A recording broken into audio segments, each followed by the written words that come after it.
जय श्री कृष्णा। राधे राधे दोस्तों, आप सभी का अनमोल वचन चैनल में हार्दिक स्वागत है।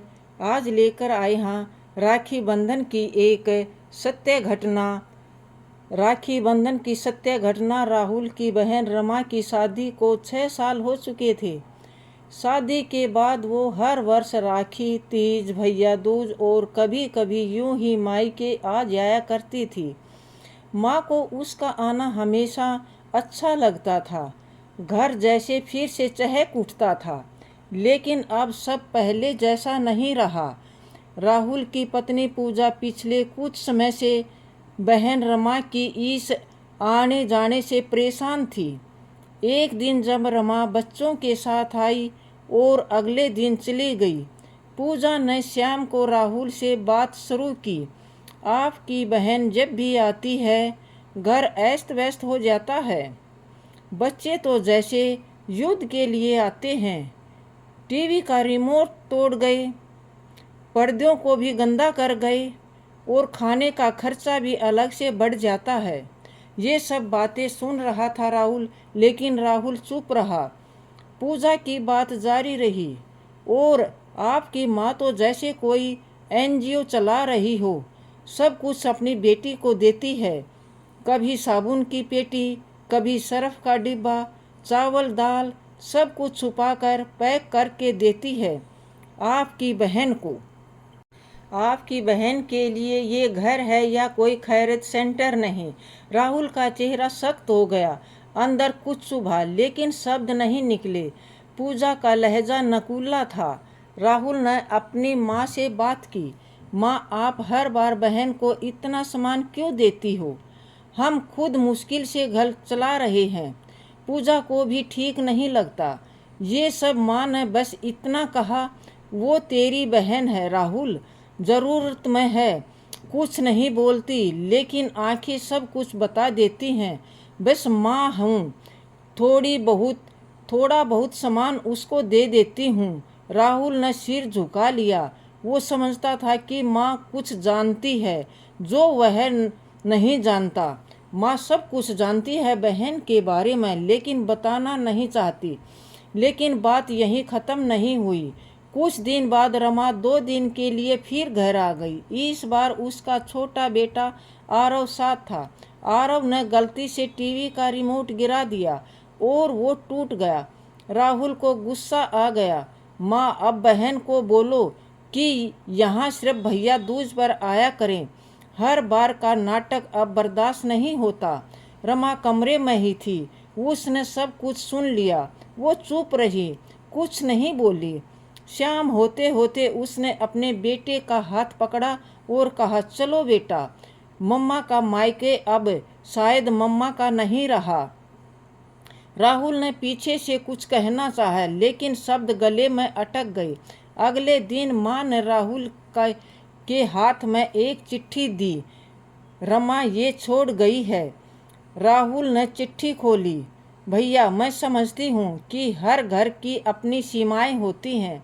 मुझे कभी बुरा नहीं लगा अगर आपने कुछ कहा, लेकिन आज जब आपने कहा कि सिर्फ भैया दूज पर आया करो तो कुछ टूट गई। भैया जब मेरी शादी हुई थी तब ससुराल में हालात अच्छे नहीं थे। पति का काम बंद हो गया था। कई बार भूखे पेट भी सोए हैं, लेकिन माँ कभी कुछ नहीं पूछती। बस आटे के साथ नमक भेज देती थी और उस नमक में शायद उनका प्यार भी घुला होता था। मुझे याद है, शादी के पहले आपने अपनी जेब खर्च से मेरे लिए स्कूल बैग खरीदा था। मैं आज भी वो दिन नहीं भूली, लेकिन आज शायद आपने भूल जाना चुना है। अब मैं नहीं आऊँगी। अब मैं मायके नहीं आऊँगी, सिर्फ इसलिए नहीं कि आपने मना किया है, बल्कि इसलिए कि मुझे अब मायके में भी माँ जैसा अपनापन नहीं दिखता। लेकिन हाँ, हर साल भैया दूज पर राखी ज़रूर भेजूंगी, क्योंकि राखी तो बहन का हक है और शायद वो हक आपने अभी छीना नहीं। तुम्हारी रमा। राहुल चुपचाप बैठ गया। आंखें भर आई। राहुल माँ के पास गया। माँ, बहन के हालात इतने खराब हैं, आपने कभी बताया क्यों नहीं? माँ बोली, कभी कभी बेटा, कुछ रिश्तों की इज्जत के लिए चुप रहना पड़ता है। तेरी बहन ने कभी नहीं कहा कि वो भूखी है, लेकिन माँ हूँ, उसकी आंखें पढ़ लेती हूँ। वो आती है तो यहाँ चैन से 2 दिन रहती थी, लेकिन अब शायद वो भी छीन गया। राहुल ने खुद जाकर रमा के मोहल्ले में जाकर देखा। उसका छोटा सा किराए का घर, टूटी कुर्सियाँ और रसोई में रखा बस एक थैला आटा। पति मजदूरी करता था और दिन में 2 बार काम मिल जाए तो रोटी बनती थी। उसने दरवाजे पर खड़े होकर कहा, रमा, माफ़ कर दो, मैं बहन का दर्द नहीं समझ पाया। रमा दरवाजे पर आई। उसकी आंखें सूजी हुई थी। अब कुछ बाकी नहीं भैया, अब हम समझदार हो गए हैं। राहुल ने उसका हाथ पकड़ लिया। चल, एक बार फिर घर चल। माँ भी तुझसे नहीं बोल पा रही है और भाभी से मैं खुद बात करूँगा। राहुल ने पूजा से पहली बार बेहद शांत और गंभीर स्वर में बात की। जो बहन अपनी ससुराल में रोज का संघर्ष कर रही है, अगर मायके आकर भी चैन न पाए तो उसका भरोसा किस पर रहेगा? तुम्हें तकलीफ होती है, समझ सकता हूँ, लेकिन क्या इंसानियत और परिवार की मर्यादा इतनी कमज़ोर हो गई कि 2 दिन साबुन, एक थैला चावल हमें तोड़ दें? 2 साबुन की टिक्की, एक थैला चावल हमें तोड़ दे? पूजा कुछ नहीं बोल सकी। इस बार रमा फिर आई। पूजा ने दरवाज़ा खोला और मुस्कुरा कर कहा, आओ दीदी, इस बार चाय मैं बनाऊंगी और रिमोट आरव को दूंगी।